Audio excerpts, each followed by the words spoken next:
আমার গদায়ের যেন কোনো ক্ষতি না হয়। বাপ হারা আমার ওই ভাইটা আমার আমার সন্তানের মতো। তোমার একার নয় রামকুমার, গদাই আমাদের সবারই আদরের ধন।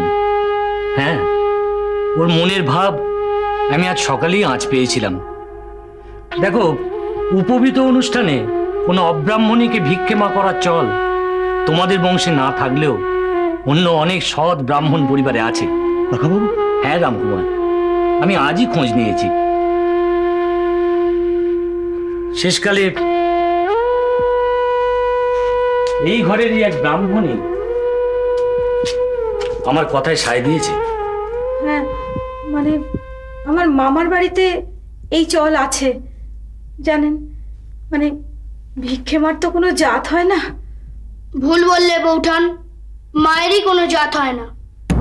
ধরি একবার এদিকে আয় তো।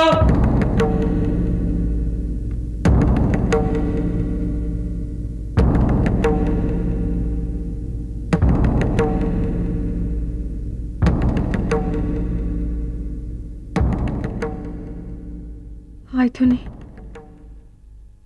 তোর কাছে আমি হার মানলুম। ও কথা কেন বামুন মা? আসলে আমার জন্ম জন্মান্তরে স্বাদ মিটেছে।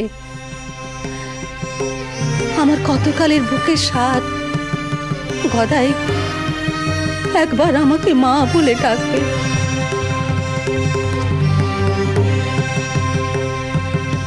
জানি না ঠাকুর, ধর্ম ভাঙছে সংস্থাপন হচ্ছে।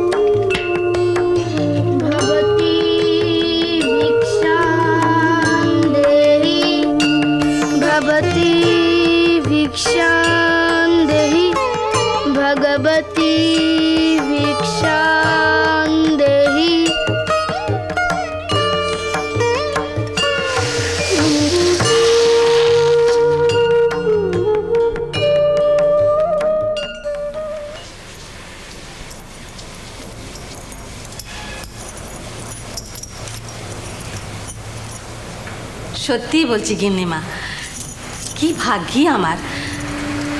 গদাই আমাকে মা বলে ডাকলে, ভিক্ষে নিলে, এ আমার কতকালের পুণ্যি গো। যে যা বলে বলুক, কি আমার মন এখন সুখে থই থই। খুব খুশি হয়েছিস বামুনের জাত মেরে? তা কেন? কেন নয়, গা ভোর ঘুরে ঘুরে তুই কি বলেছিস? কি? গোটা পৃথিবীকে ভিক্ষে দেন যিনি, তুই তাকে ভিক্ষে দিয়েছিস। ও তো একটা কথার পিঠে কথা। আমার গদাইকে সবাই নারায়ণ ঠাকুর বলে কি না, সেই জন্যই তো তোর দোষ ফলে। ফলুক গে। না, বাড়াবাড়ি করছিস। তো বকছো কেন? আমি কি যেচে গিয়েছিলাম সে দরে? যেচে যাসনি, কিন্তু টেনে নিয়ে যাবার কল তো করেছিলি। তা নইলে পইতে আধখানা হতে না হতে সে ছেলে অমন গো ধরে, তুই ছাড়া আর কাউকে সে ভিক্ষে মা মানবে না। আর তুই এমন ভালো মানুষের মেয়ে মালসায় আতপ চাল চাপিয়ে চলে এলি ড্যাং ড্যাং করে। যেচে যাসনি, কিন্তু তৈরি তো ছিলি। আমাকে তো তোমার কর্তাই ডেকে নিলেন। করবেটা কি? প্রতিবেশী বামুনের ছেলের পইতে আতক্যাচরা পড়ে থাকবে?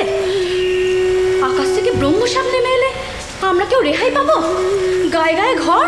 প্রসন্ন দিদি, খুড়িমা, প্রসন্ন দিদি কই গো? এই তো বউ, তুমিও তো ছিলে বামুনের ঘরের মেয়ে। তুমি বিধান দাওনি যে তোমাদের ওই মামা বাড়িতে ভেজাতে ভিক্ষেমা হবার চল আছে? হ্যাঁ, হয় কোথাও কোথাও। তাহলে কি আমার মহাভারত অশুদ্ধি হলো গো? ও, আবার সেই পুরনো কাসুন্দি? হ্যাঁ তাই। এ অপমানে আমাদের মান গেছে। গেছে গেছে, মান দিয়ে জল খেতে নাকি? বেম্মা সব যদি নামে তাহলে আমার মাথায় নামবে, আমি মাথা পেতে নেব। জন্মের স্বাদ মিটিয়ে মা ডাক শুনতে চেয়েছি, সেটা হলো কি আমার দোষ? আজ কর্তা বেঁচে থাকলে আমাকে এসব কথা শুনতে হতো নি। উনি আমাকে গদাইয়ের গর্ভধারীর মায়ের চেয়েও কম মনে করতেননি। বলো বলো, ঠিক কিনা? হ্যাঁ, তোমার মনে আছে সেই বিয়েবার কালে ধান সিদ্ধ করা উনুনের মধ্যে কেমন হারিয়ে গেল? আমাকে উনি বলেছিলেন কিনা, তোমরা দুই মায়ে মিলে ছেলে হারালে। হ্যাঁ, তাই তো। তবে কি তবে? দুই মা কথার মানে কি? বামুন মা মা, আমিও মা।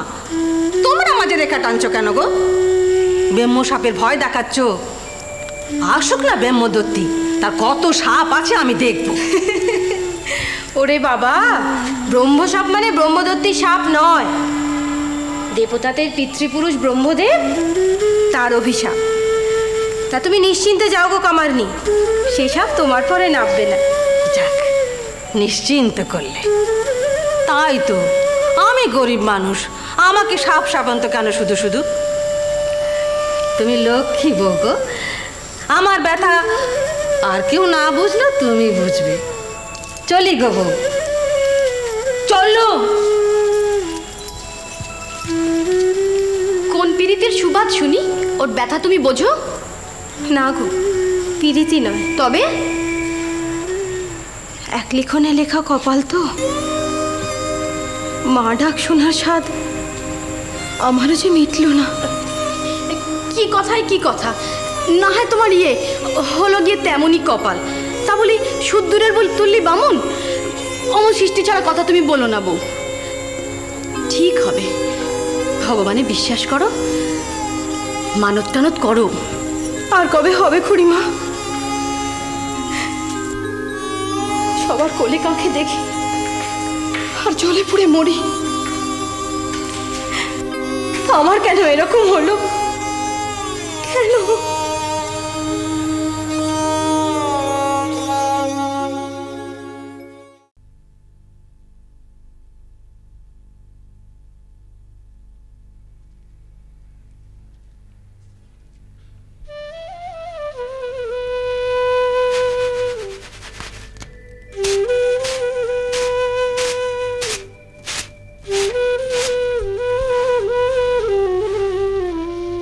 বেলা হয়ে গেল গোমা।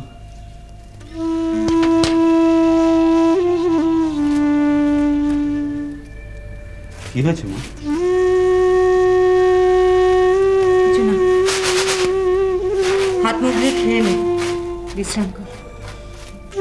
না, খাবো না।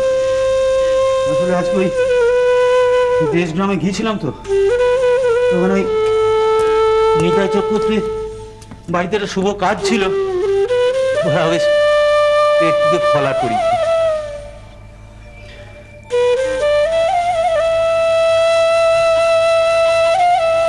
জানো মা, হঠাৎ মনটা বড় খারাপ হয়ে গেল।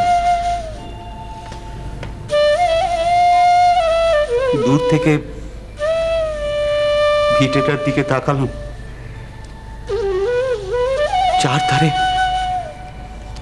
ঝোপ জঙ্গল হয়ে গিয়েছে, অথচ জমিতে কি ফসল কি ফসল। পরে ভাবলাম কি আর হবে ওসব ভেবে, যা গেছে তা গেছে।